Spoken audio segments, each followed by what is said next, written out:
Hello.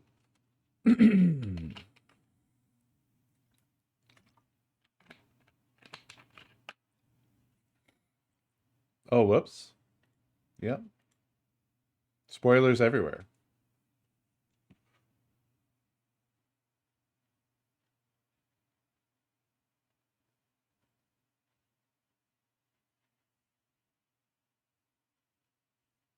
Oh ho ho, that won't do anything now. I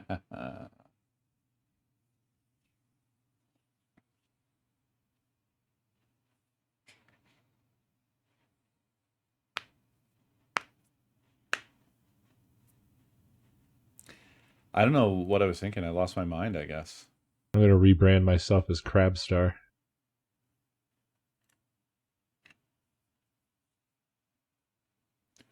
Architect, thank you for 87 months. Matty Dog, thank you for 9 months. Very much appreciated.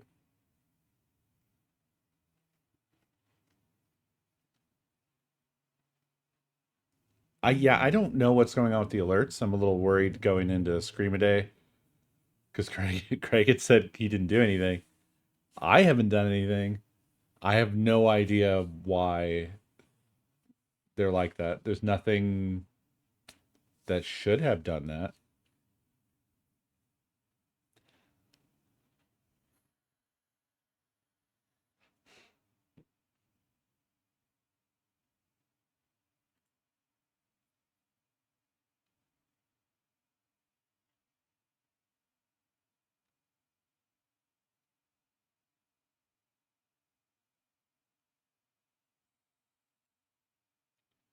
Screeve.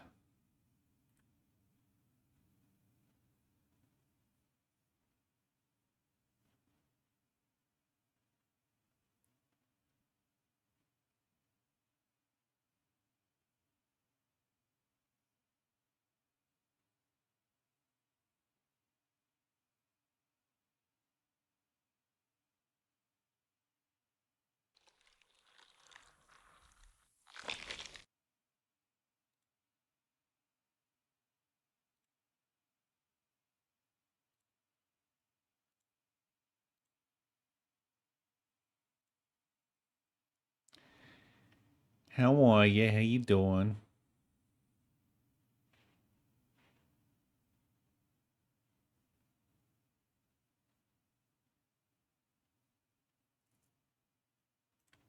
Actually, if you want to test some of those chat messages,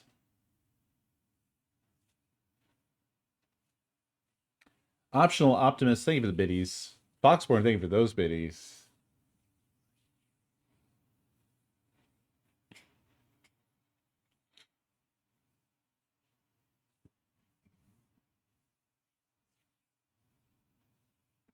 Oh boy, yeah, I tested all day. Anybody who was idling in the channel would have seen lots and lots and lots of polls.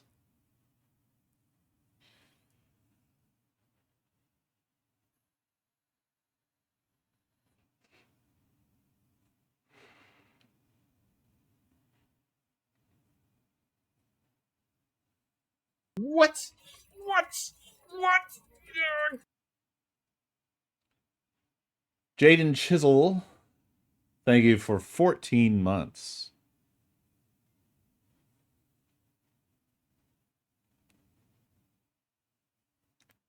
But yeah, it's all come together, I think.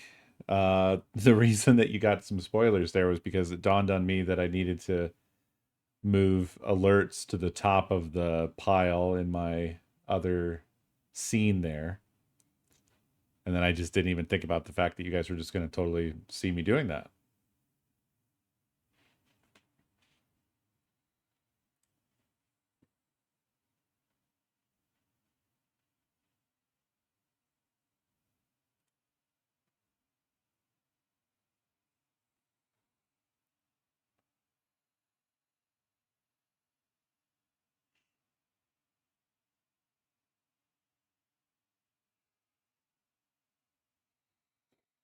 Yeah, I can't show it to you now because I don't want to spoil what little you don't know of. But everything is all hooked up and tested pretty thoroughly.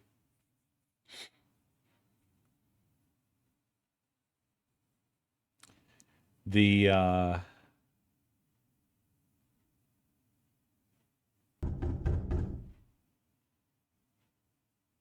maze game has been overhauled.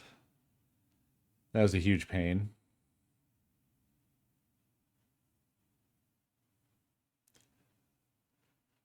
Whisper Dan, thank you for the biddies. Well, Mossy, thank you for those biddies.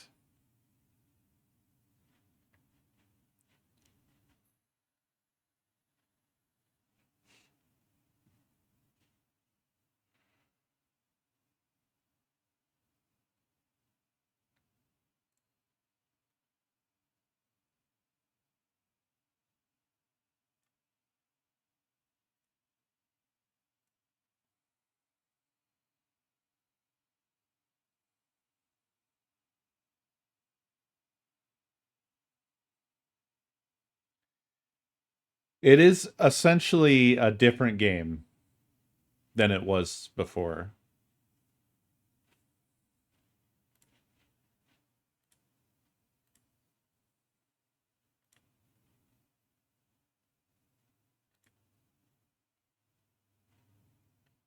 So we'll see how that goes.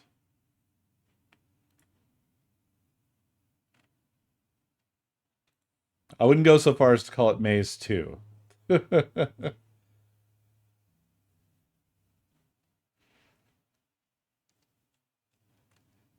It's like Maze finally won. Finally 1.0. Because a lot of what we determined yesterday is that essentially the original objective is never achieved. What the fuck is that? Whisper Dan, thank you for the biddies. The fuck was that? That was absurd.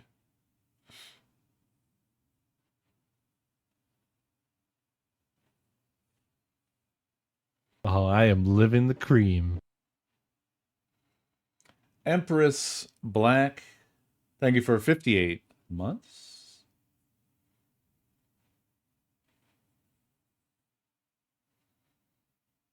Oh yeah, I'm glad everybody's excited for ScreamADay. I'm excited for you all to play with this new toy I built.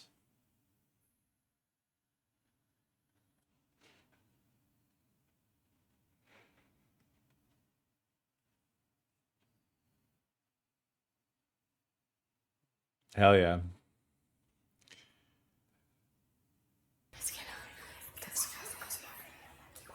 Foxborn, thank you for the biddies.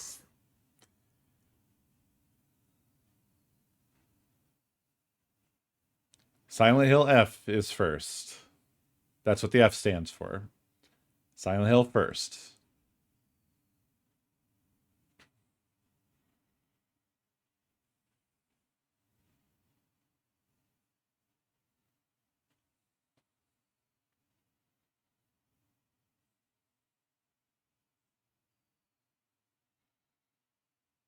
Could someone lend me that F? Does anyone have that F?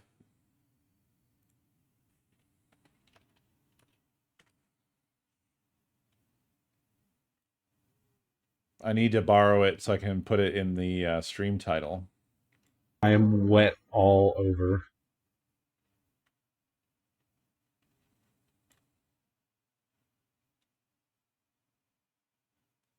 Adam78, thank you for 31 months. Very much appreciated. Oh, thank you, Food. Food had it. I'm just gonna borrow it for a little bit.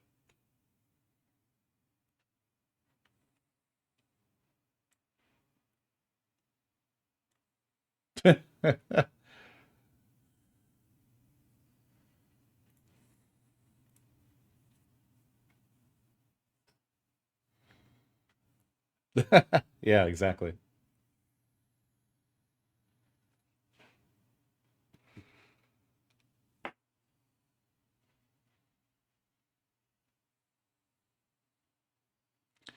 I really want to just let you play around with the new thing. I hate waiting. It's ready to be played with.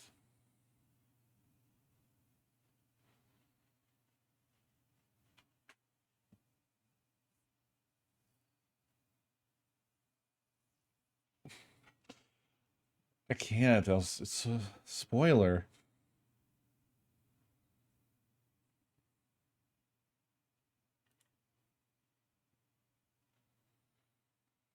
Yeah.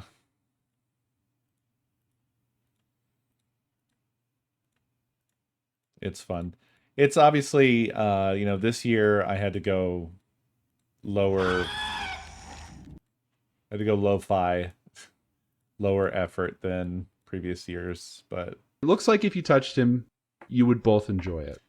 I still think it's a fun thing that we have here. So I'm excited for you guys to play with it. Xavier of Sparta, thank you for 85 months. Very much appreciated.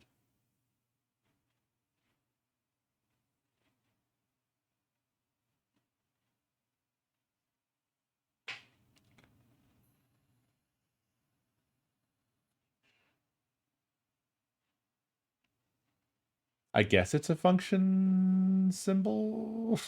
I don't know. For me, it's the Silent Hill F symbol.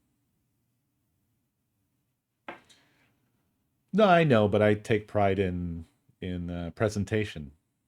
Legend, you know. I like to make things for you guys, and it matters to me that you guys are impressed with what I've built for you because I built it just for you. So if I built something for you and you guys are like, "Meh," then that's bad. You know what I'm saying?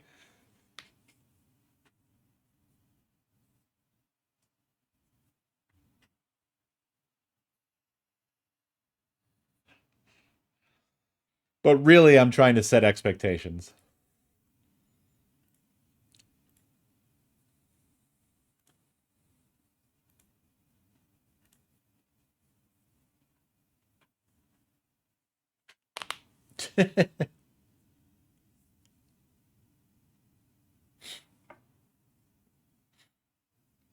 It was a lot of fun going over the maze game yesterday with you guys because it was so. I I had been afraid to go back into it after all this time because I knew that it was going to be kind of a shit show in there.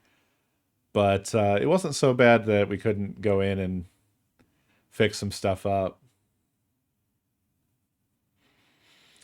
There are a couple more things. I see. Here's the deal. I wanted to work on more stuff tonight to kind of put a couple final bows on the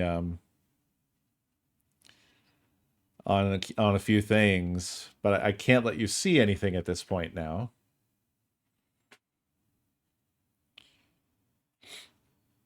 Is that okay? You guys might see some polls in chat. And I would say that's like a 2% spoiler. Not the end of the world.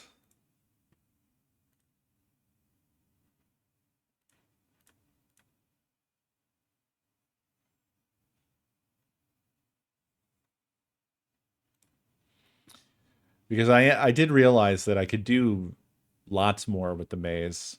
And I think what might happen is when I find time here and there, I'm probably going to continue making like little adjustments and additions to all this throughout the month. So yeah, you can vote if you want. That won't hurt anything.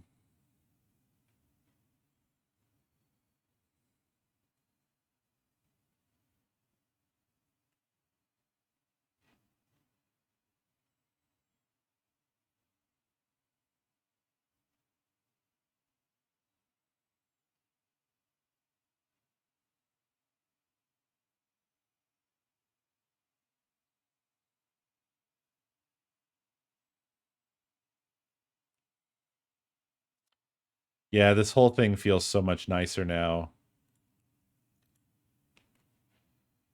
It feels much, much closer to an actual game.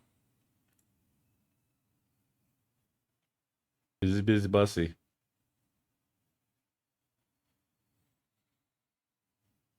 Architect, thank you for the 10 gift subs. It's erect again. I mean, it's straight up. I mean, And Valorant, thank you for the 4 gift subs. Very much appreciated.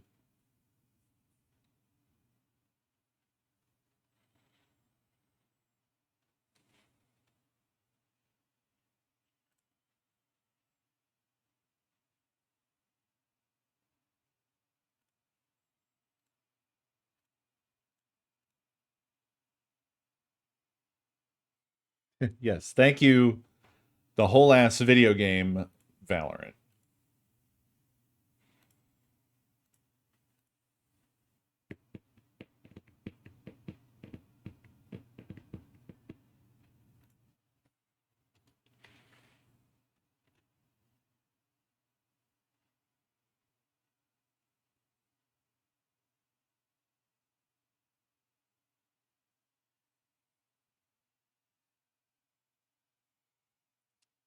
But yeah, there's a few things to fix. You remember your suggestion, Food, of making the monsters all pause when an encounter is on? Guess what that caused?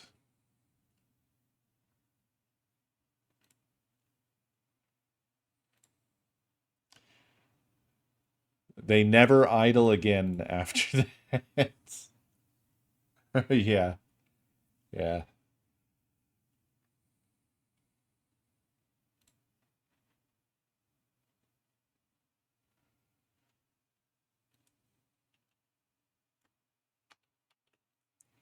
So let me fix that.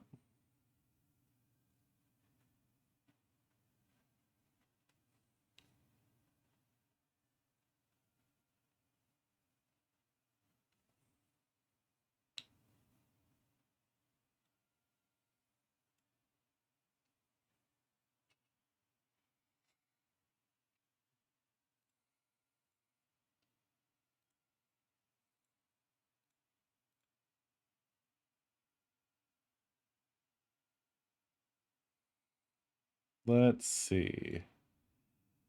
Okay, so here's a whole pile of stuff where we're determining whether we are alive or dead.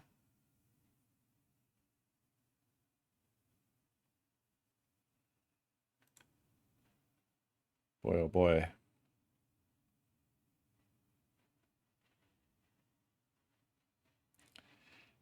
It's hard to even make adjustments to this because of how confusing some of the past logic is.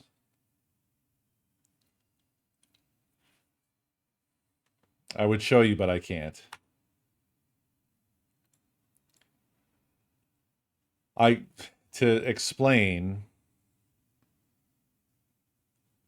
obviously turning their idle behaviors back on needed to happen at the point at which an encounter has concluded, right? And it seems, for some reason, back when I wrote this originally, that I had some sort of difficulty programmatically determining when the fuck an encounter had actually concluded. But it doesn't seem that complicated. Looking at it here, it seems like this is just where it concludes. But then, so obviously, because it's concluding there, there's a bunch of like global variables and things that are being switched back to like pre-encounter status. Yeah. In the middle of them, though, there's a conditional that checks if the player is alive or dead, which really makes me question why there's globals being set before and after. I mean, the conditional, I guess the conditional is only changing one thing, but if the outcome is that the player is dead, most of the rest of this doesn't matter.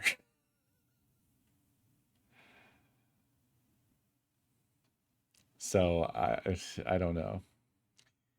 And then there's this funny thing that when the player does die, there's a console log I see that happens where it says, "We tried to start a poll, but we're dead. This shouldn't happen. This is a bug." Which is a really weird and wild bug to have, considering that this manages to like turn off the polls in between encounters. So like, why couldn't I turn them off if the just because the player happens to die? I really don't know. I think it's something with that I just didn't quite have the right like full grasp of the big picture of game systems, I think is what it is. Because you really want stuff to kind of be as sane as possible. Because the logic for games is intensely complex very fast. So you need things to be very like clockwork outside of that. Because if you have stuff kind of hanging out inside of other things, and if it's a little bit disorganized, that disorganization spreads exponentially is what my experience has been. Because you'll just sort of do like, well, I'm just going to make this whatever work here for now because this is where the stuff is. And I don't like the way that this is, but I'm going to fix it later. And then that doesn't happen. And then you end up just, yeah. Essentially, yes, just tech debt. But like, that's the way that I approach the more recent stuff that I've done, like the camera game or even Survivors. Survivors was really transitional, I think. Because Survivors is certainly better written, but still I refactored that almost entirely, I think twice. Because there were two separate instances of me going, "Oh my god, I could do this like this instead and everything would be so much better." So there's two layers of that happened.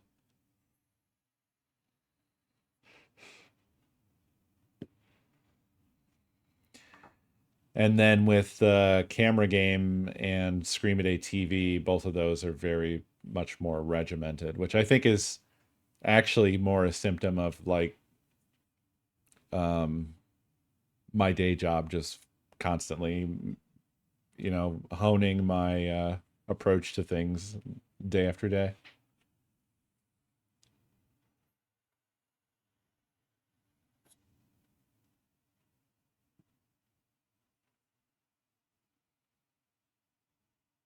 You guys are doing pretty well for not being able to see, and really not very many of you voting. Nobody needs to vote. It's fine. It does play itself. You're doing surprisingly well.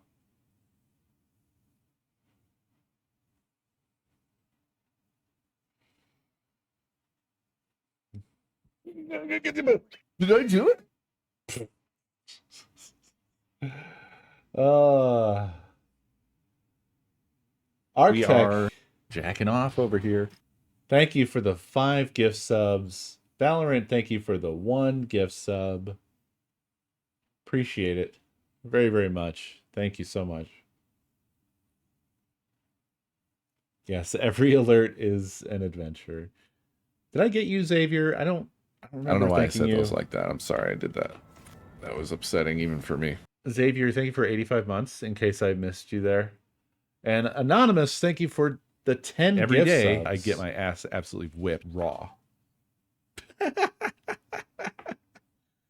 And Valorant, thank you for the 3 gift subs.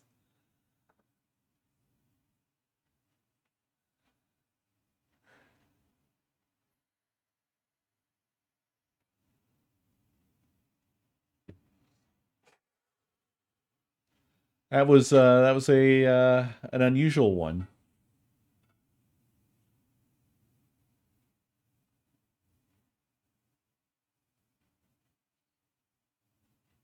Oh, you died. You did die. I haven't even been looking to see if I fixed the bug. I've been distracted by the confusing alerts. The alerts giving me confusing feelings.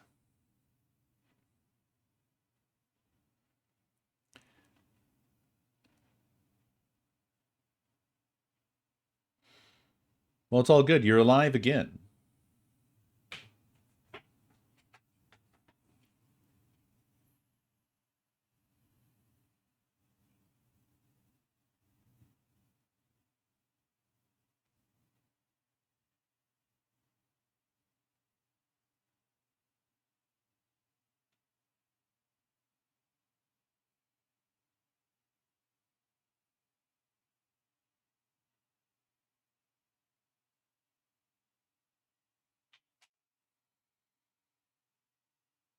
Hell yeah. Thank you, Architect. Good to see you. I don't know how I feel about that emote.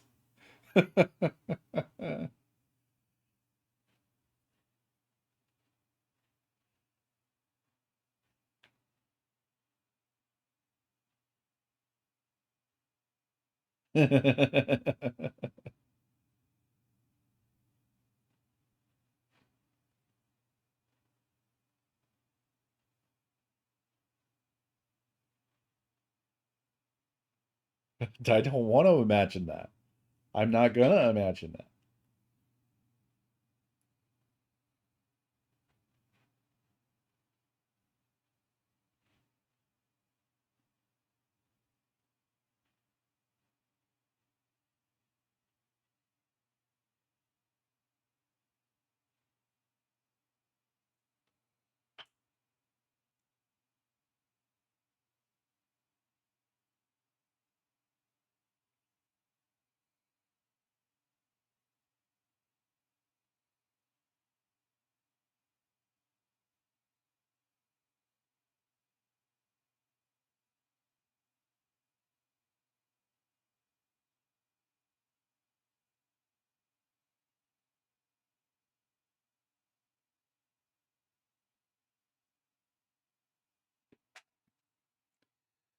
I do really love making these little stream games. I wish I had more time to do stuff like that because they're always a good time. But what was really fun this time around was that I really focused more on like infrastructure and refinement, which is very good because it's actually going to enable me to do more things more easily. Look, you're just not allowed to see it right now. You're not allowed to see it.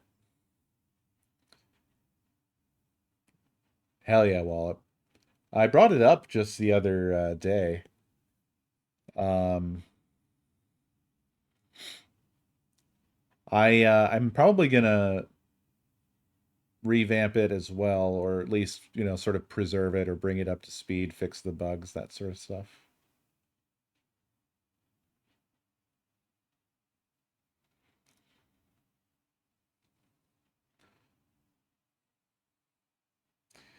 The server has been enhanced, which is good, and the apps are all now on like I described it yesterday or showed it off a little bit, I think.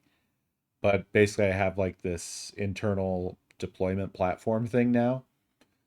So now all of the games and the server all run from my home server. So just always available and then just pulled into OBS via browser sources, which feels awesome. So when I make changes, I just test them locally on my machine and then I push them up to the server and then bam, it's all just hosted in there and it feels cool.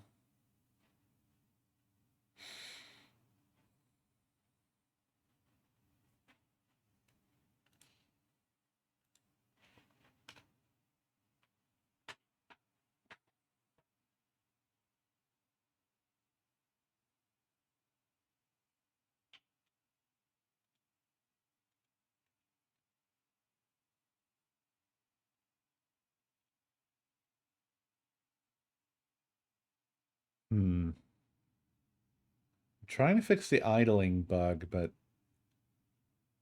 I don't think I've been successful. They don't seem alive. This really deletes their brains.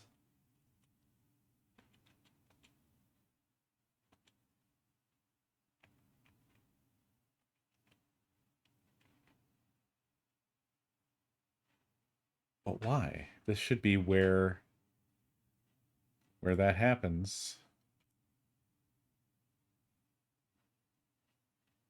Absolutely, this should be where this happens. Why didn't that work?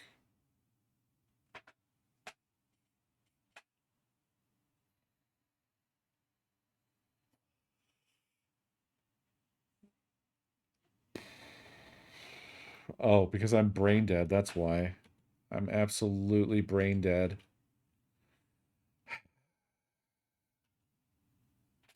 I don't even want to tell you. I don't even want to tell you.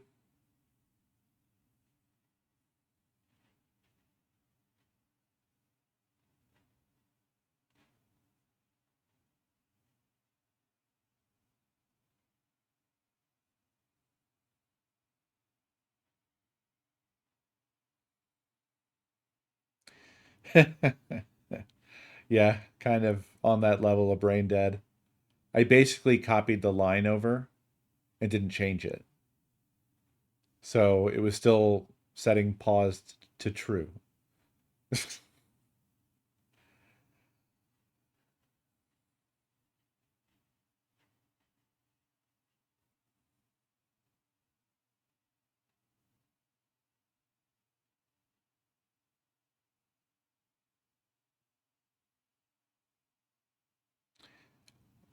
I don't know if I can even really explain how I solved it because I don't know why what I did worked.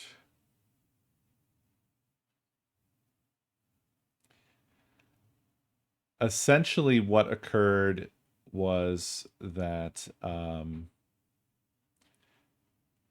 you may recall food the thread that I shared from GitHub, and there was the whole thing with the array of connections.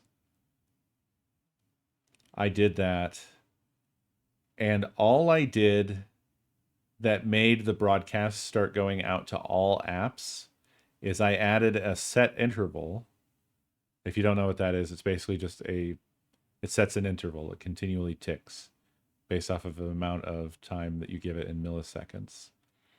I set up a set interval for like every 5 seconds it does like a ping pong type of thing that it broadcasts out, and that made it all work. But I don't know. that's not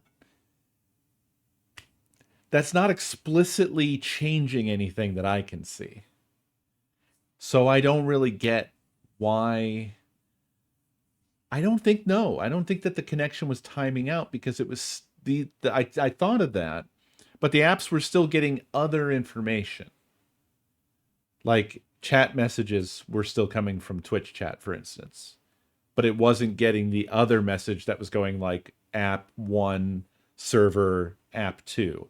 That wasn't happening, but like chat messages were still coming through, which is still the same WebSocket connection. So I really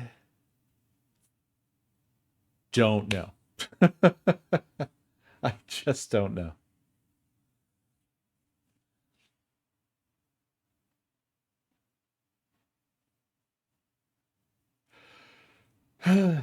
Yeah, I guess. I mean, that's basically what it is. It's a coconut JPEG.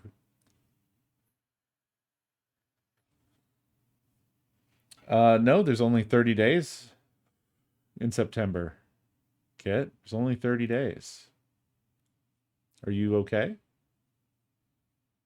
You better check your Christmas map.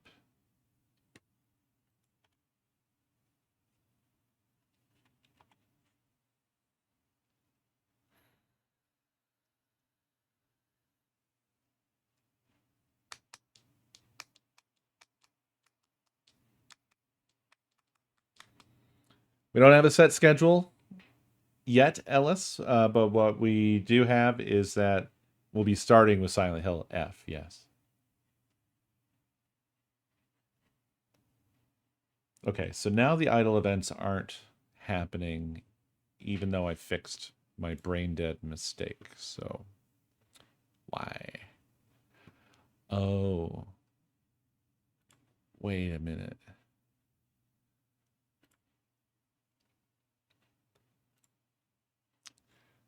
This whole thing shouldn't have ever worked. I didn't dedicate a lot of thought to trying to fix this, is what I've learned.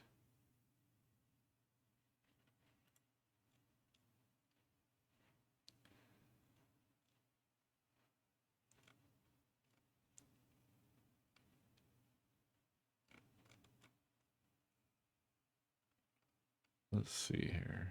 Idle events.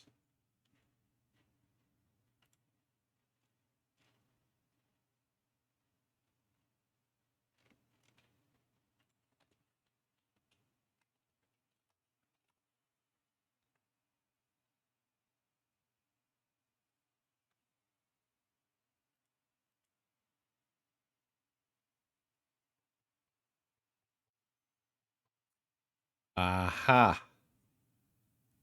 There's a whole separate command thing.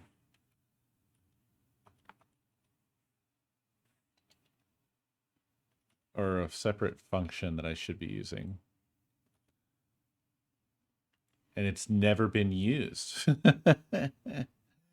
It's never been used. Now, do I have access to use it here? So the entities, which is the group within which all entities are, has a function on it to go through every entity and turn their, basically pause their idle events timer, which is internal to each entity. The way this was written. And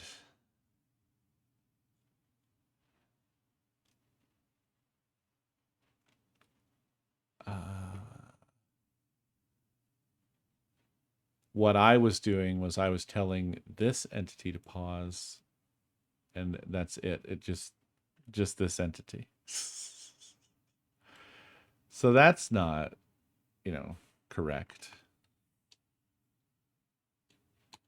So there we go. Entities, pause, entities, I think is what we want. And then unpause entities. And that should hopefully do the do.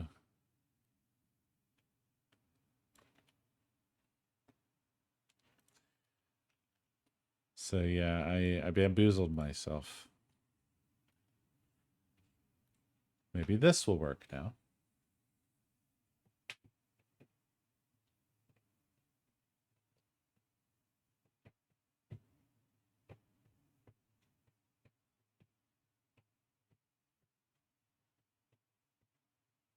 Ah, I see food.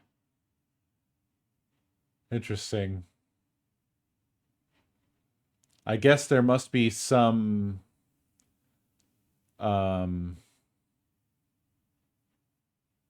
connections that bring the connection back to awake then on their own, because well, so the chat messages are coming from the Torpal library, for instance, and those don't seem to ever be impeded by the amount of time that had passed, like the connection didn't seem to have timed out. I don't know.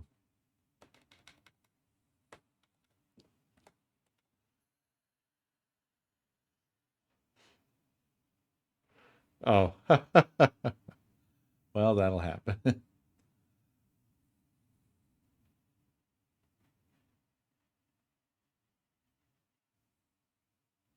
It's Yeah, it's nearer to vibe coding now than it was before.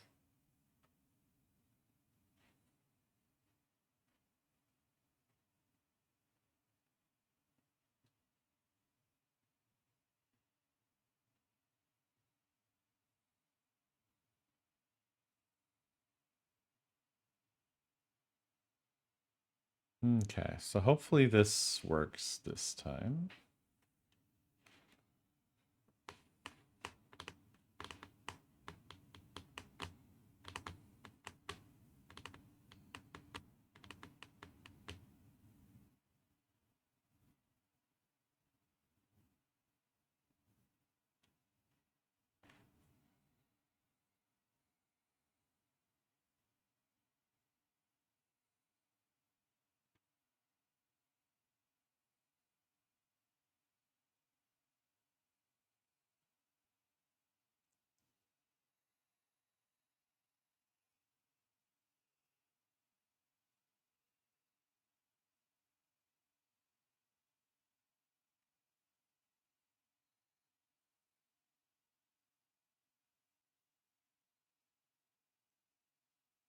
Uh-oh, I think we're gonna die.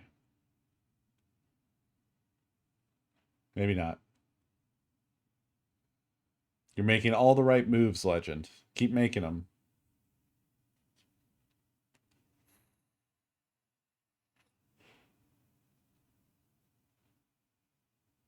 Do that one again. Keep making that move.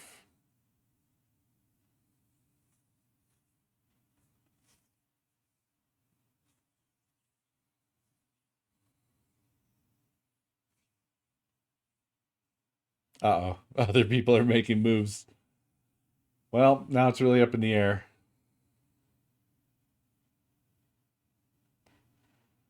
Ruh-roh.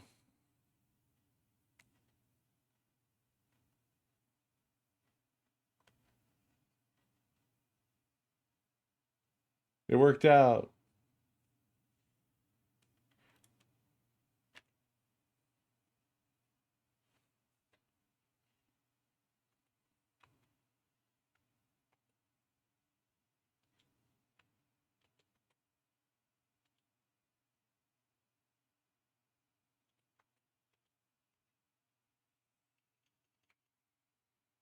It's starting to make me wonder if idling works at all.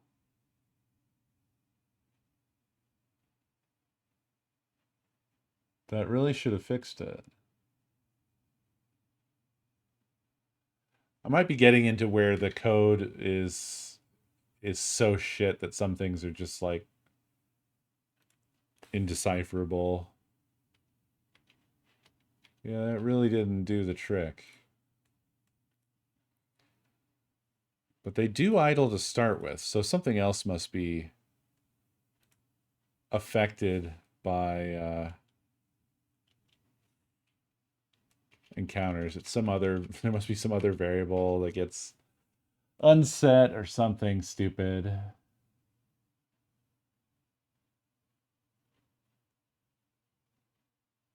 Now they definitely start off idling and doing stuff. They move around.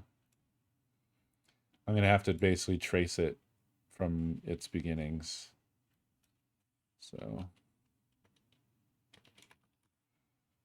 where does idle events begin? Okay. Idle. So when we build an entity, we init the entity, we set the entity all up, blah, blah, blah. And the last thing that we do after setting it all up is we tell it to idle. And we store a phaser scene time add event. So basically, we put a clock on the entity. Fires every 1 second if we're not in an active encounter. So this already had a thing to check if there's an active encounter. So I guess that was never working. going to try removing that. Because now we have other code that's supposed to do it. The same exact thing. If this active text is undefined. Oh, yeah, and then speak. Yeah, sure. Yeah, why not? Okay, so that's random talking. And random movement. It's not particularly complicated. So why is it fucko?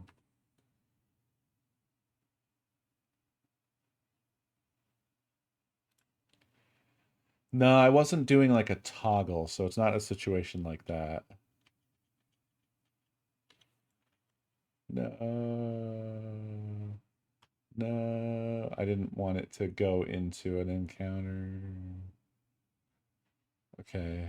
Well, it's all right. It's fine.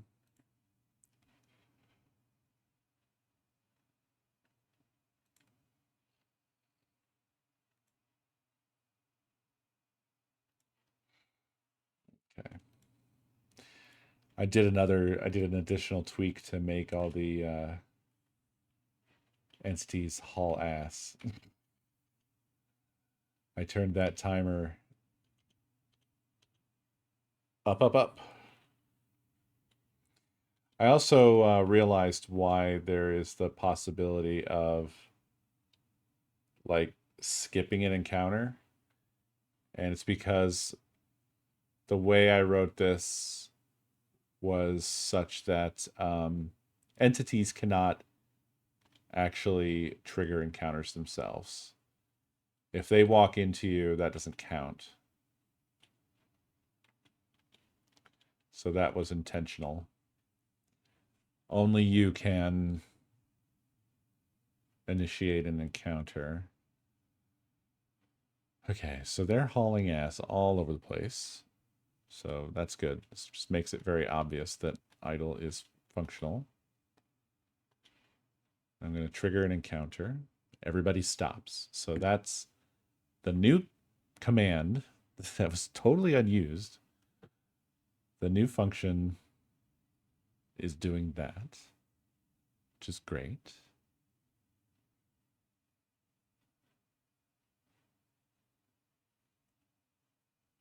I think now it'll work. Yeah, exactly. So they already had moved into the square that you were in, and then you moved immediately after they did. Thus, you never actually you did occupy the same square, but the entity initiated that. You moved to an empty square. So no encounter.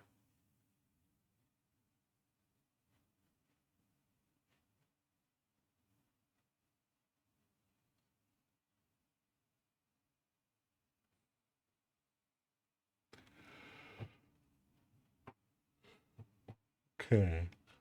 I have high hopes because I think that variable was the problem, the one that I removed from the idle loop.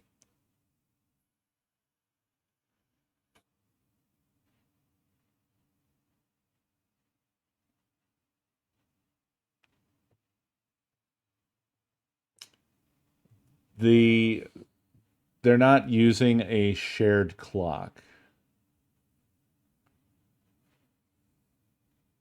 That's why. And yep, they have resumed idling. So that's great.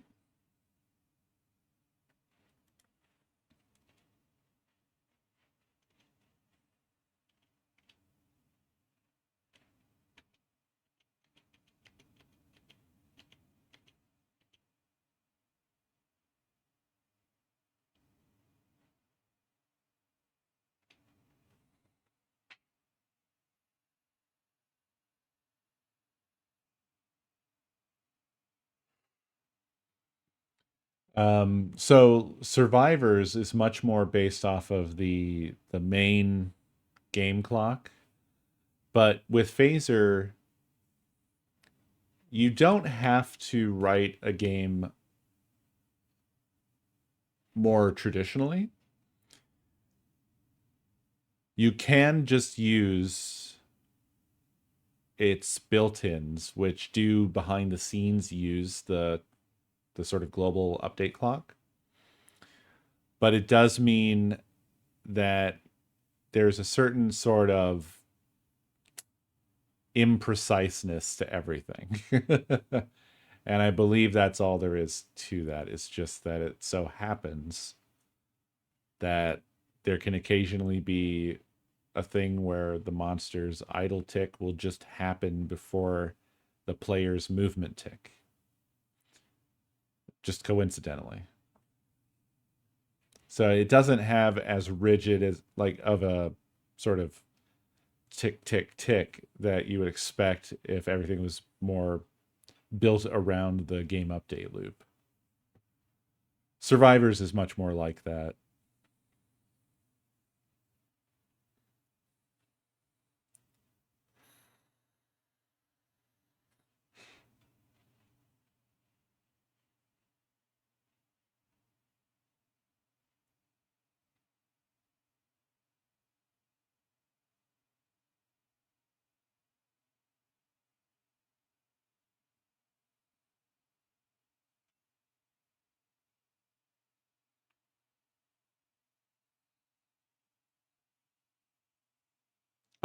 One example here for how the player might get out of sync from the entities is that the player uh, is also using a separate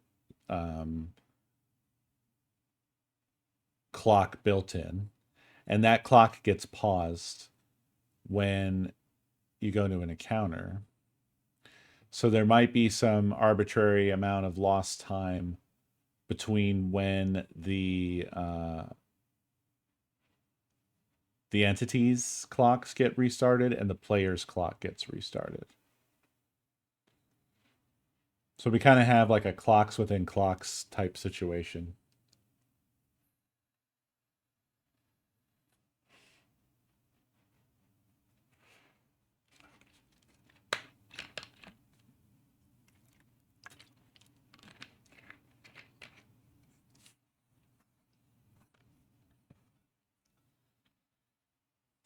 We've died. We tried to start a poll while dead. This is a bug. So ridiculous. Bug. Bug. But the idle issue has been fixed, so that's nice. We love that for us. I also adjusted the mini map because I wanted that to start one zoom level further out. And all the content's been populated. What's up, Sergeant Pepper? Nice to see you back.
I believe that would have been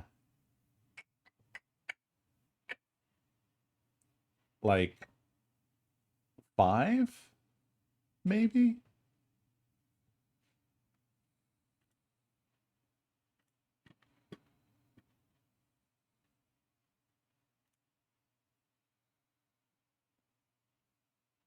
Thank you. Yeah, that whole theme was based off of like Yokai, Mystery Science Theater 3000, and kind of like Nintendo-y aesthetics here and there. It's a weird mix, but that was a wild one. That one was a huge amount of work. Lots of heavy animation work stuff that I did for that one. It had that cool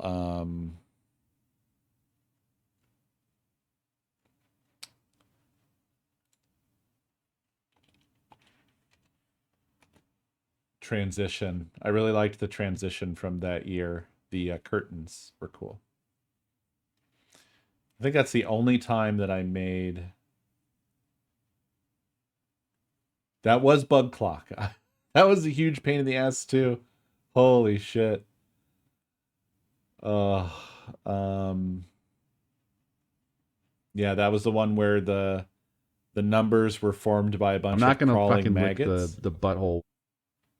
Ifa, thank you for the biddies. Very much appreciated.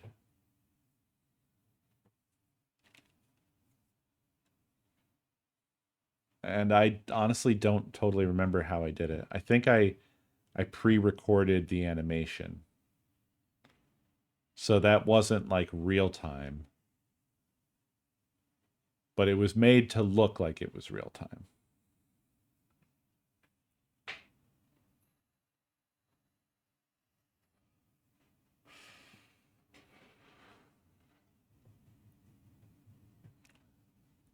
There was, and I think that was 6. 6 had the IRL little sort of cabin ScreamADay that Nakomi built, and we had the little fog generator, and we had a camera on that. Yeah.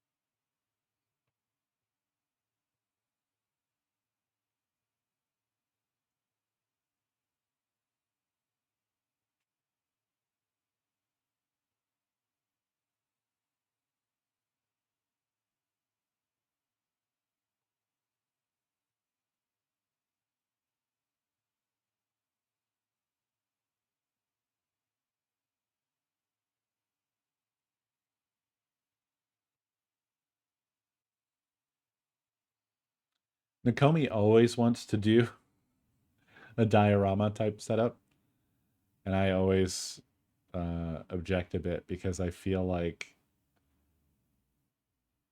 they're extremely difficult. You have to set up a camera, you have to have a dedicated physical space IRL to keep the thing for a whole ass month.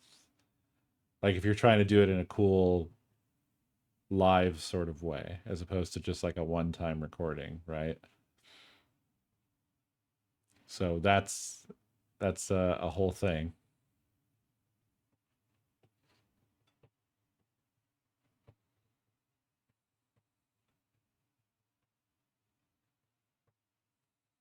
What a what a what a sentence, Stav.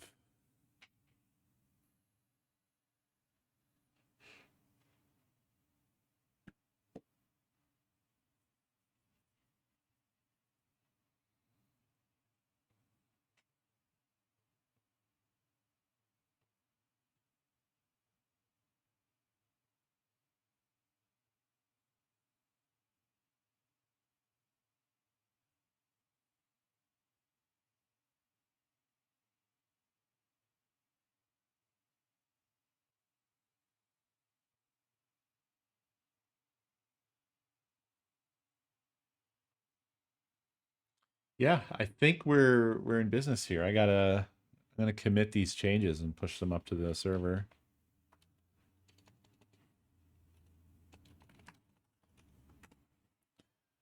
I think this is gonna work pretty well. The question is whether or not I have done what I usually do and made the game too difficult. Oh, actually, you know what? There may be one more little issue I'm realizing. There is. Fuck. Okay, maybe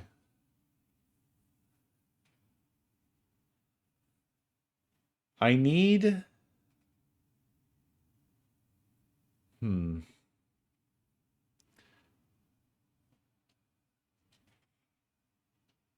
No, the ping pong's fine. Uh, no, this is in the game. Uh, logic here. I just realized. So, those of you who were here yesterday, you remember that the premise was, and the way that we restructured things was that we added traits to the entities. And they have an affinity with each trait, positive or negative. I just realized that I have created the way that I've done it, I've created a situation where you are possibly going to end up with unwinnable encounters because the possibility exists for them to be like all positive or all negative. So I need to guarantee at least one affinity that is not the same as all the others.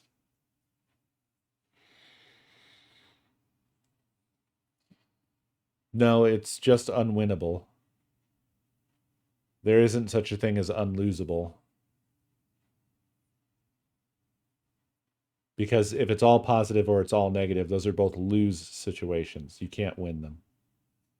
But there isn't a unlosable.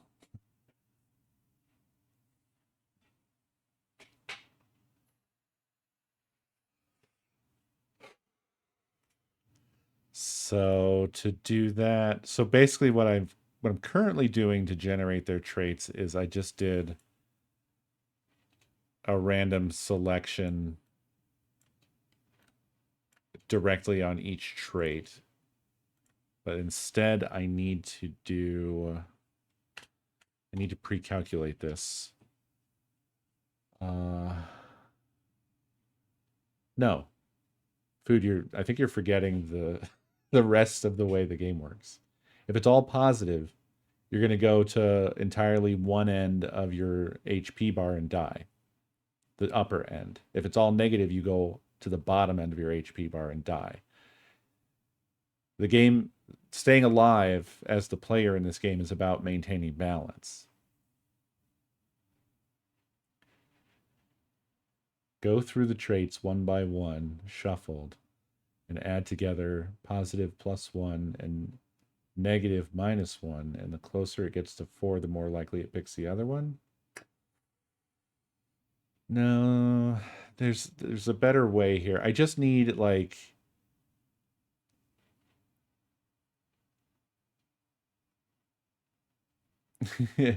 you know what? I could do this super stupid. I could do this so dumb. What I could do is make an array, right? Okay. Check this out. So we literally only have these options. 1 0 0 0 0 1 1 0 0 0 or 1 1 0 0 1 1 1 0.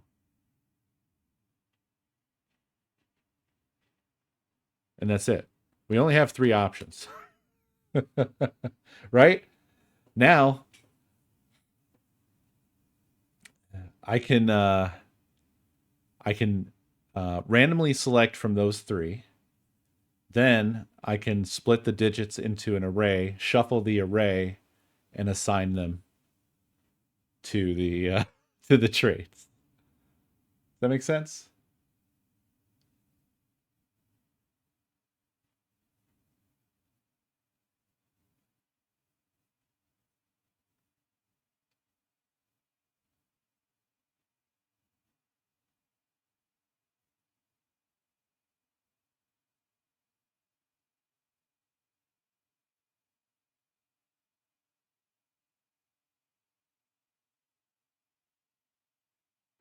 I think this does make sense.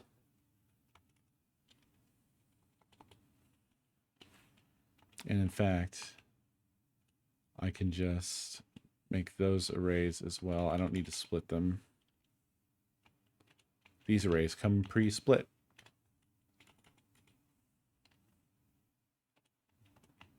They're bespoke, artisanal arrays. They've got that home cooked.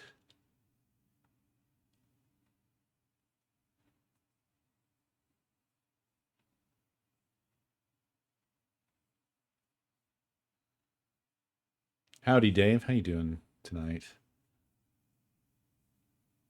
What is this news update of Japanese homeless moped man finished his journey?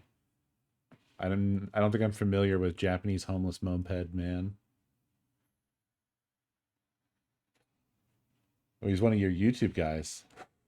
That's cool. So was he on an epic journey?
Oh yeah, this is perfect.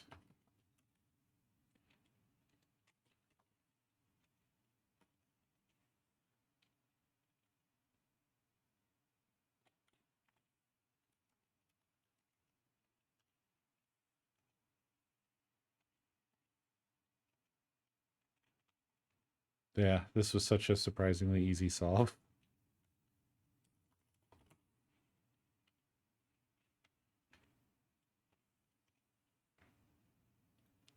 So basically what I am doing, or what I did, is I made an array of arrays. And the three arrays are the only possible, there's only three possible configurations, which is 1000, 1100, or 1110. And then I randomly select one of those three and shuffle it. And then I just apply those to each trait. 0, 1, 2, 3. And we have randomly assigned with guaranteed avoidance of all one affinity. We're good to go.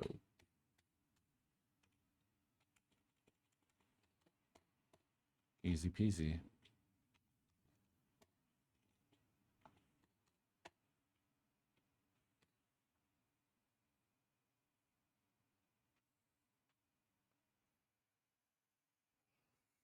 Oh, hell yeah, Ark. That rocks.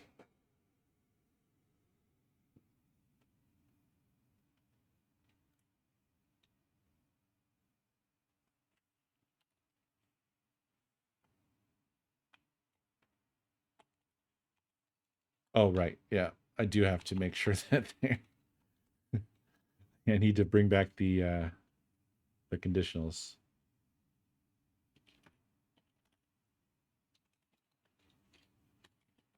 I almost didn't do that. They were going to have affinities of 1 and 0, and they wouldn't have known what the fuck to do with those. Not a problem. Easy fix. Because 0 and 1 are truthy and falsy. So you can just do a ternary.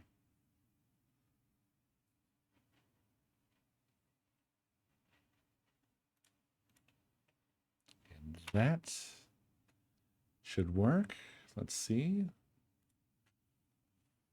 But no more no more unwinnable encounters.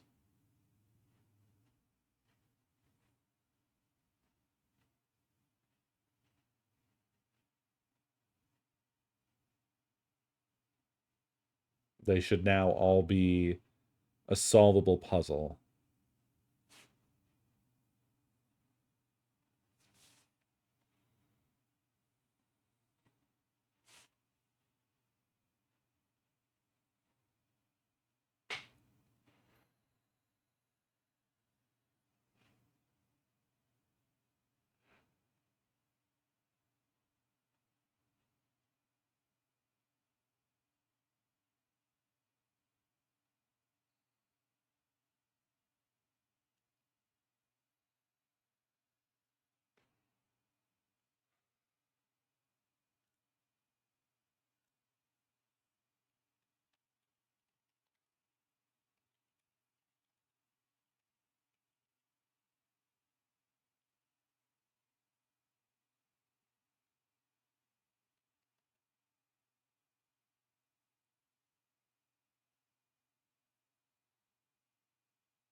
Looks to be the case, just eyeballing it.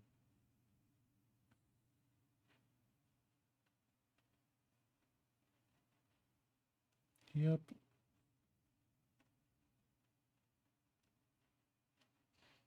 Nice. So now they all have at least one affinity that is contrary, which is good. It's exactly what we want. I've never been to Japan, but I wouldn't mind visiting.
I presume that that guarantees there's at least one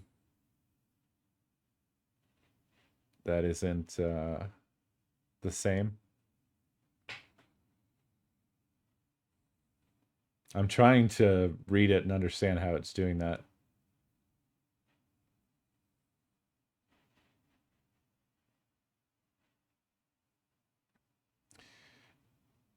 I feel like people have been saying Arctech, and maybe, I mean, you have direct experience here. Um, that there's a sort of general vibe of foreigners are not particularly welcome that's been like increasing, which I think probably has more implications for like moving to and living there versus, just a little visit.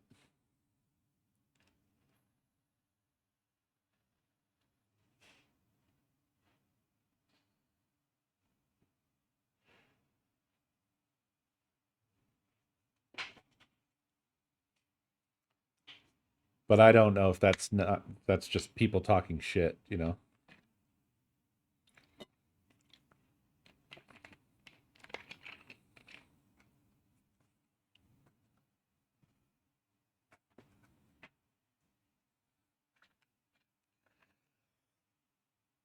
I do feel like that's a weirdly worldwide thing that's been occurring. I do wonder if that's the influence of the United States, because I'd say the probably the United States' chief export is culture, right?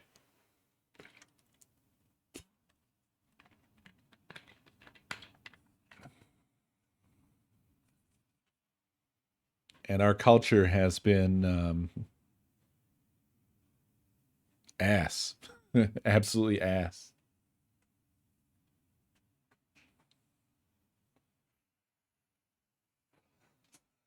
Ah, okay. I get you now, food. I mean that the so I'm not really fluent in binary. I never used bit shifting or anything like that.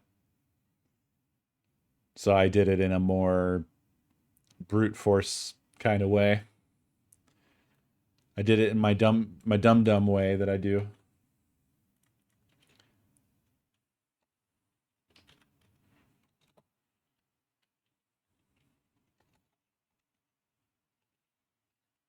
which was like so.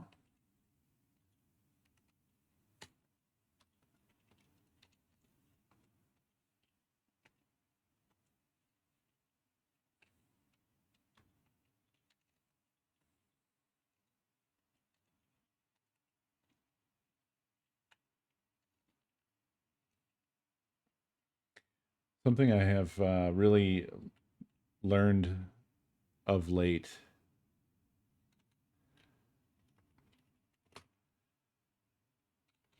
is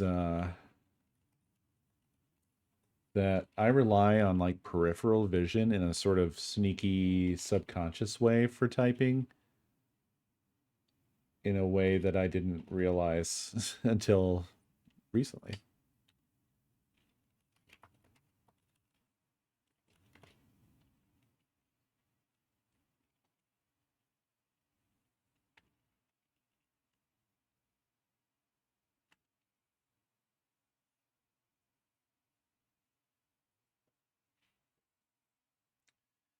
Yeah. So this keyboard that I use in when I'm in Arch, the lights don't work on the keyboard. So the keyboard is basically blank and I struggle to type. But I'm like, I don't look at the keyboard when I'm typing, or so I thought, but I think I am actually like getting peripheral information and using that for finger position more than I realized. And I have good like home position, in terms of my typing style is fairly uh, good, but apparently I was using more vision than I realized.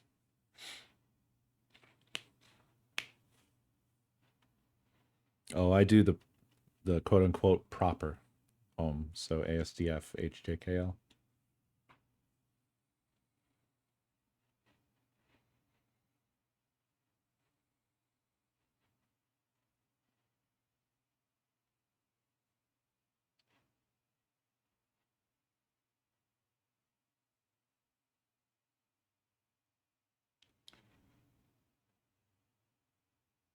It must be really nice to be able to like that's one thing that would be really rough for visiting Japan is just I don't speak a single word of the language. Well, not a single word is not right. I mean, I know some of the obvious words that everybody knows, but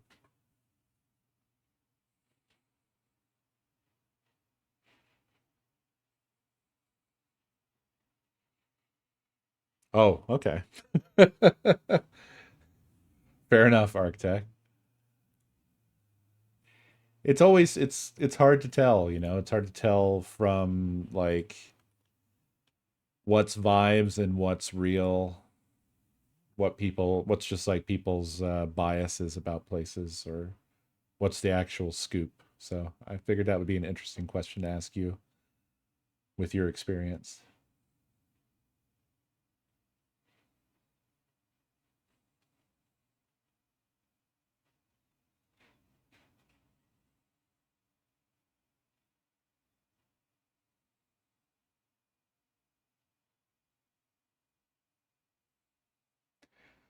Well, it's just I guess I wasn't saying that there's that, assholes define a culture, but there's just been a worldwide rising tide of sort of right-wing fascist sentiment that's really disturbing.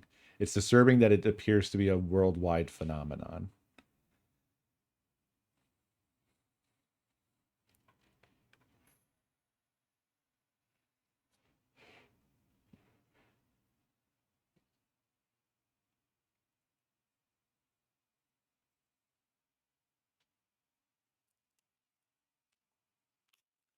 Yeah, microplastics. The microplastics have been activated.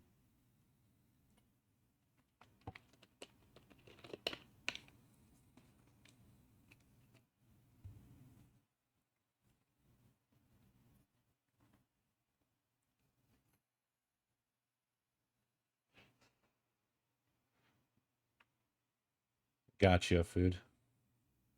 See, I struggle with that. So the reason I don't use it is because I just don't have any situations where it's the answer in terms of like, I'm basically a high level programmer in terms of all of my experience, right? Web development doesn't really call for a lot of bitwise operations. So while I can understand um, bits and so forth and binary, I don't have it like ready to go in my head. So it's like it's just difficult for me to like do bitwise operations in my head essentially. So I just never use that stuff.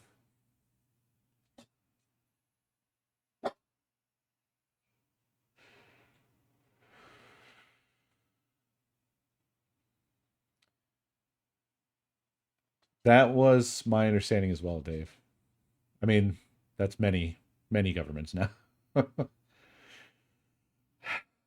We probably need more doohickeys.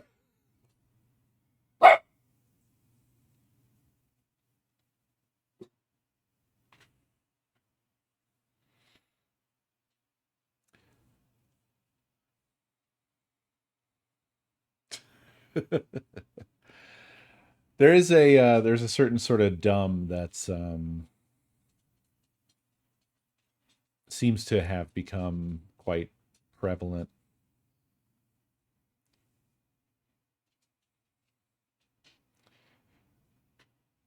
Well, yeah, because like bit stuff would be highly performant, right? That's like the most performant stuff you can do.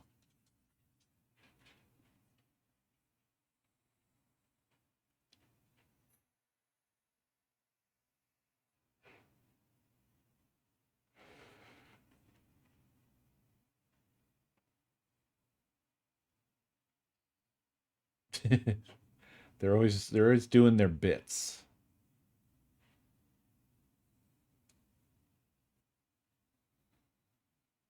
Yeah, fast inverse square root is magic.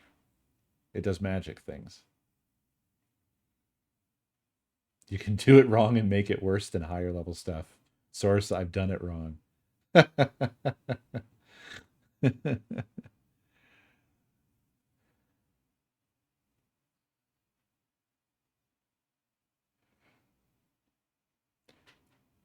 I think it's like as you say, Dave, it's always been there. I think that there is a prevalence though of there's a difference in that there is I think a bigger shift today away from actual truthful information and following it because there's a storm of information. There didn't used to be a storm of information, and I think more people would fall in line behind a trustworthy seeming at least source, and the sources were in general more trustworthy. And I think that what's happened now is that there are all kinds of sources, and basically lying is overpowered. There's just no rules Everything is no rules, just right Ruby Tuesdays now as far as information goes for everyone. So like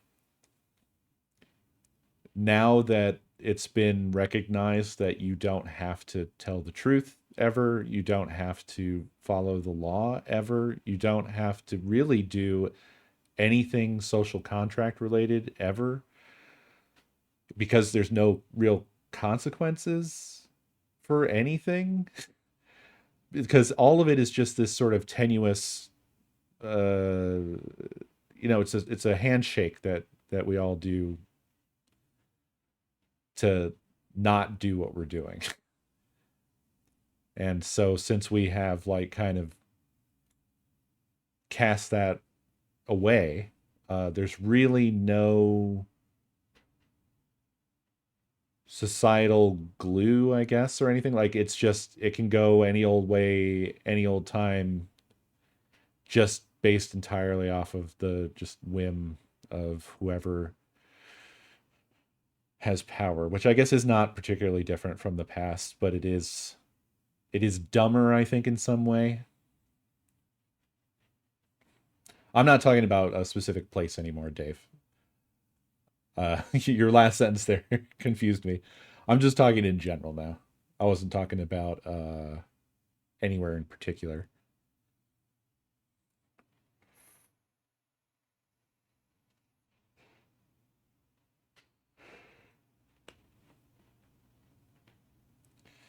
I don't know about more obscure elusive. One thing that's really frustrating about social media is being forced to watch the people who are like the designated, they've climbed to the top of the pile in terms of people that are listened to for whatever reason. Like every time Ezra Klein says anything, I get really irritated by the fact that people listen to the dumb shit that he says, but not the smart shit that I say. But I'm not someone who built a career as a writer for the biggest sort of liberal newspaper in the country. So that's just a dichotomy that I have to live with. You see what I'm saying? I'm pretty obscure.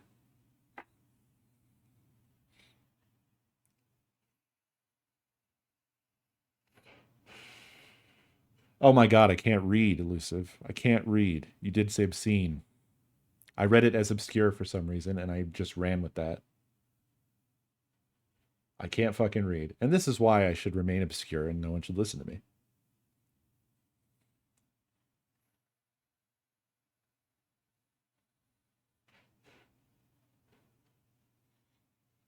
Oh, this was the thing. This isn't like, I guess it's not unexpected, but what had me thinking about this was that fucking shit yesterday or whenever it was when Trump basically revealed he was like, but I sent the National Guard to Portland because it looks like World War II there, unless what they were showing me on TV wasn't real.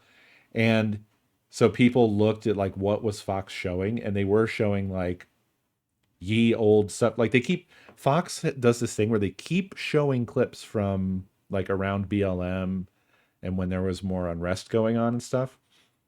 And they keep showing those clips out of context while they're talking about some other shit.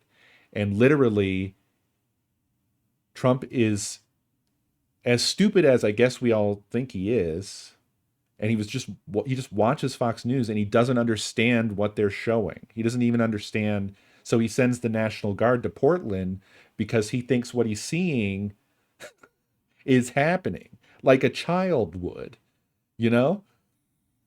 And that had me going like cuz he does this wild magic trick on you where you can't settle on he's like dumb as shit or this is all planned or this is all intentional or no, he's just dumb as shit. Like what is it, man? Which fucking thing is it, dude?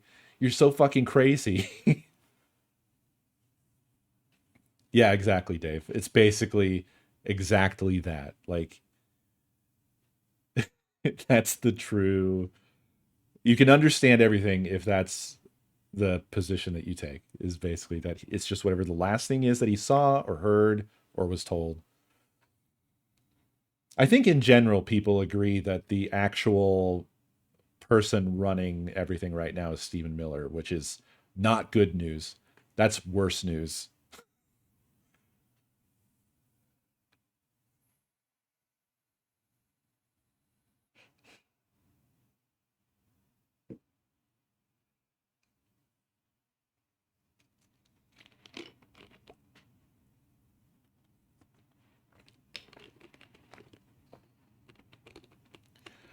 Well, that's the thing I'm struggling with about him though, Arctech, is that saying that he's justifying it gives him an amount of agency that is often brought into question, I guess is my point. That almost seems to imply too much planning. But yeah, the Russian propaganda stuff I think is mostly like Blue Anon / Blue MAGA, and not so much. I don't think that it's non-existent. I do think that the larger powers likely engage in muddying waters and fucking about and fiddling around trying to mess around with other people's shit. But I don't think it's the primary source of most of this. I think it's a drop in the bucket amongst all kinds of other fucked up things going on.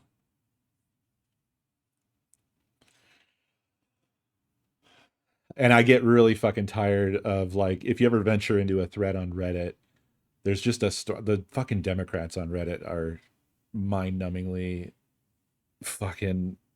I hate them. You will not get like two steps into a thread before you see somebody saying somebody else is a Russian bot. It's just most of the threads on that site.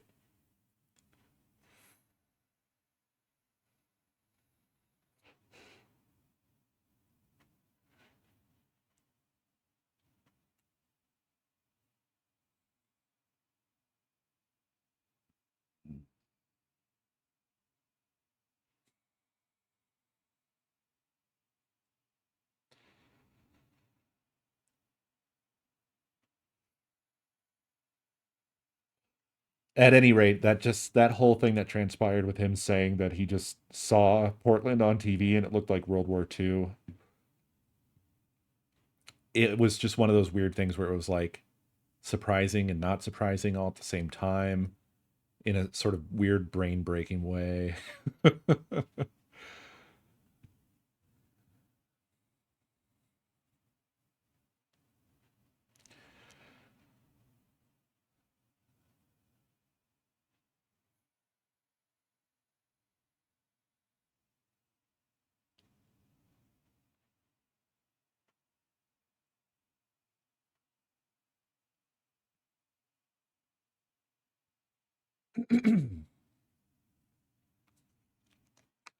Oh yeah, I mean it's not even close to that, Rudy. That's the thing, is don't ever try to extract any sort of hope. Do not do that. It was it was one string of words in a rambling in one of his rambling, bumbling, maddening run-on speeches. So no, there's no self-reflection there, nor any hope or chance of it at all. He's not realizing the way in which he himself is manipulated by just consuming Fox News. That's not happening. Don't worry.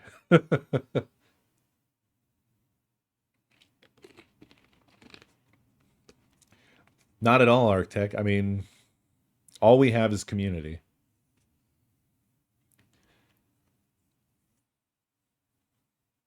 All we have is community and solidarity, and that's what we sorely need in these sorts of times. More than anything, we need to figure out how to come together to overcome this stuff. Which is why I get really mad at people like Ezra Klein.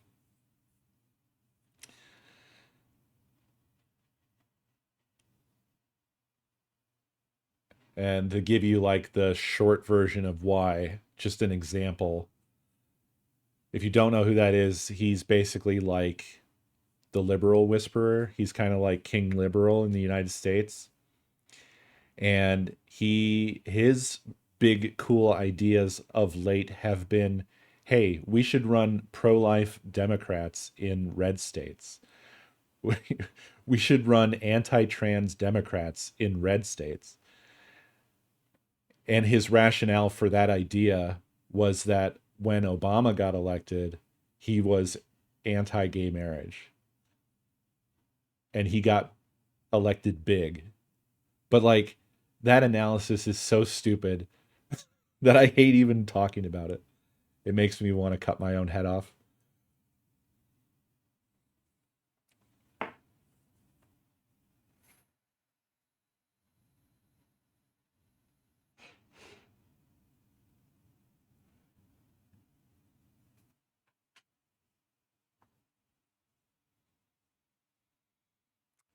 Yeah, as Dave said, the sentiment and politics of solidarity.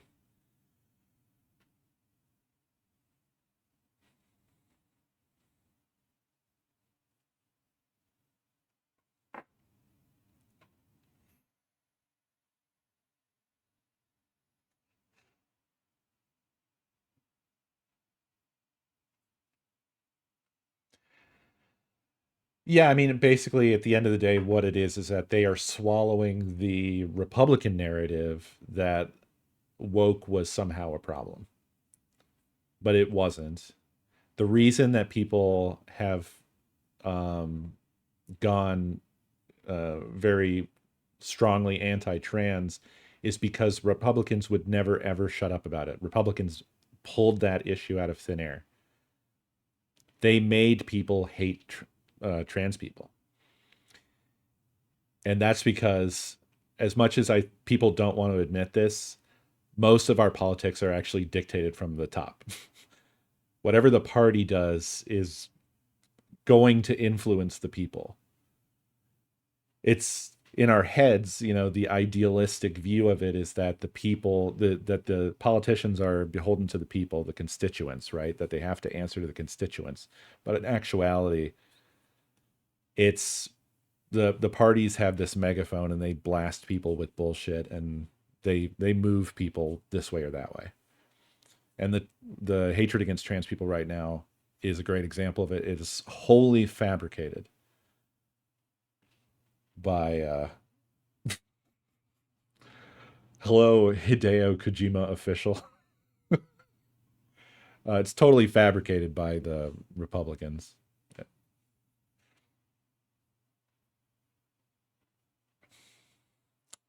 That got captured by Automod Blockington.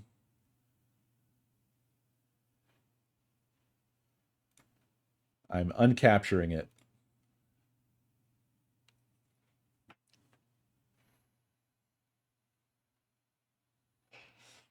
Technically, I think Automod was doing a good job there, in the sense that it's not smart enough to realize the greater context, but it did pick out the important phrase.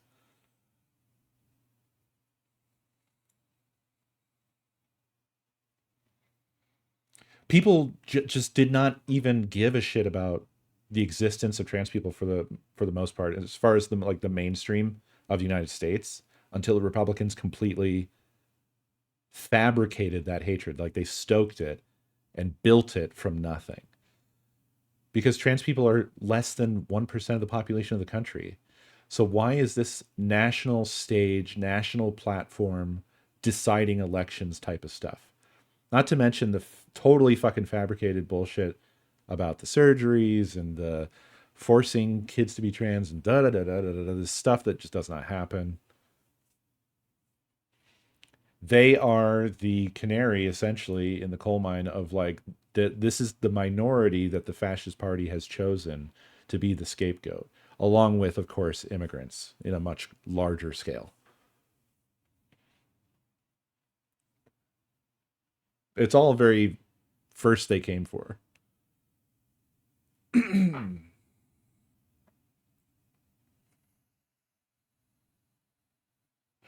Yeah, gay people and trans people and Romanis and many other people than just Jews were in the concentration camps along with Jews. but not talked about. Communists and socialists as well.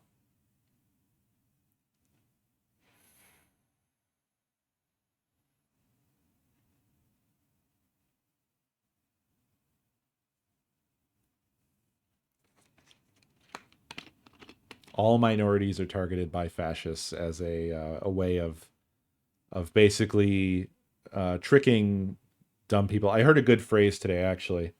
It was fascism is the socialism of the idiots, basically. I think it's like I think it's an Italian saying or something like that. It's the socialism of the imbecile. Because the rationale that gets people to buy into fascism is very similar to socialism in that there's like worker sentiment, and it's like you're not economically succeeding. But then what fascism does is it says, and these people are why, and these people are why, and these people are why, but these people are always minorities, as opposed to the big obvious actual people who are causing you to not be economically successful, which is the rich.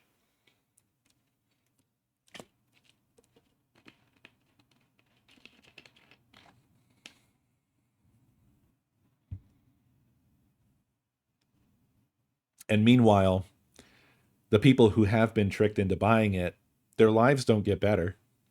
They're not getting they're not getting any improvements.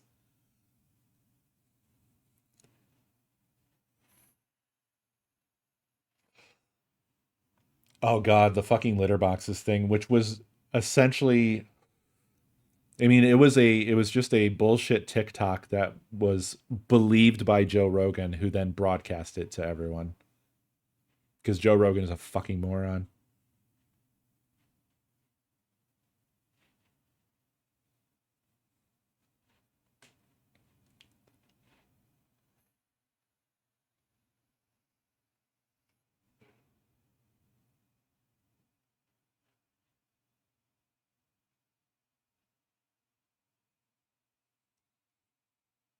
Yeah, and there's also, I mean, there's so much stuff about the United States as well that, like, I think a lot of the issue with people here is how blind we are to our own country, and the genuine, like, they don't want people to talk about or learn about our history of slavery, let alone the fact that, like, the United States, for instance, has been in the business of concentration camps um, ever since World War II and before World War II, continuously. There's never been a time that the United States has not, in some form or another, had some kind of concentration camp situation of peoples that we just gloss over. Don't It doesn't make the mainstream, talking points. It's not something that we acknowledge exists, but it does exist. We act like, oh, we're just a little land of freedom. Um, but the United States has engaged in genocide fairly continuously for centuries.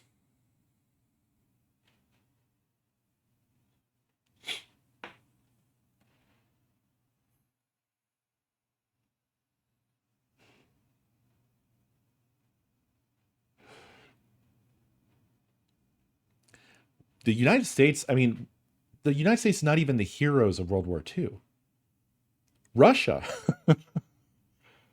Russia lost more people fighting the Nazis than like everybody else combined. And Russia is the ones that essentially crushed the German army in World War II. United States just sort of kind of came in, to do cleanup essentially, and then went home and declared itself the victor of World War II. Exactly, Zen.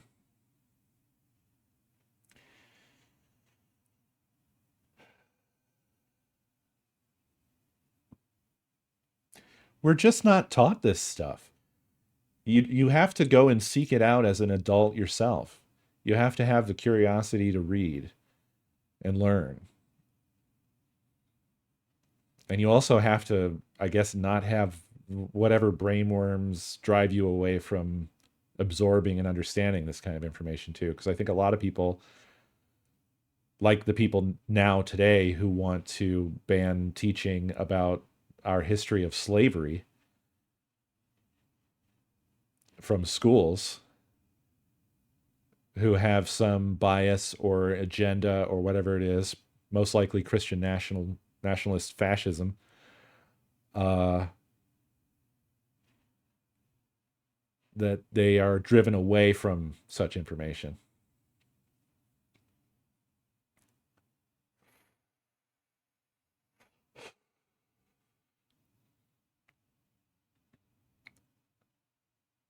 I mean, it's hard not to hate this country if you learn about the kind of shit that Henry Kissinger got up to, for instance. They were fucking bombing places and giving the bombing runs fun names like cheeseburger and like value meals, basically, or whatever the fuck. Unhinged, psychotic fucking shit.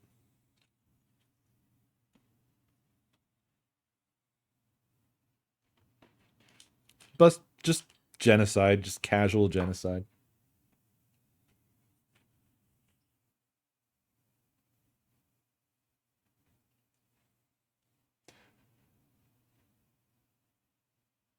We are not a good people, and it's perpetuated by the fact that we do not we keep a lid on all this stuff, and we don't teach our children about it in a way that they can understand the mistakes that we've made and avoid making those same mistakes in the future.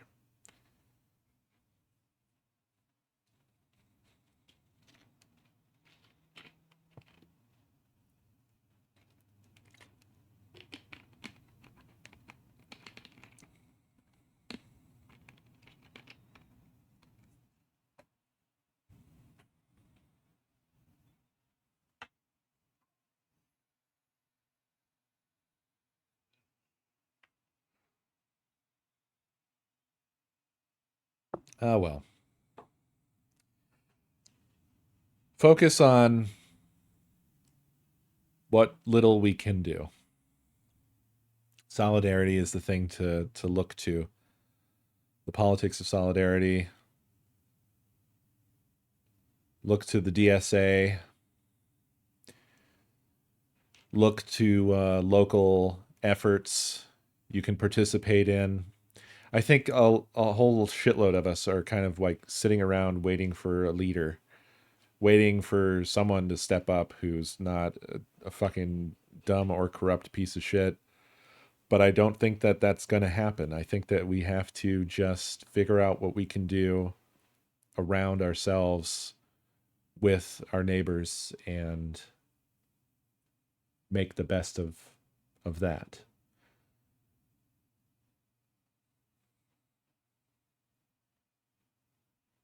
That's what I think.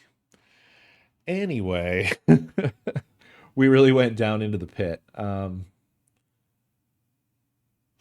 am gonna get out of here, but ScreamADay starts tomorrow. I'm very excited to show you guys the cool new stuff, and we will be starting with Silent Hill F. And heads up that I probably will go live early-ish, but just basically to, like, I do this every year when I launch the new stuff. I like to start early on the first night to kind of give more time to play around with the new toys, that sort of thing. So the stream might go live before the starting time, but I won't start anything before the starting time. Something like that, BFA. Yeah. Probably around there. Maybe a half an hour early.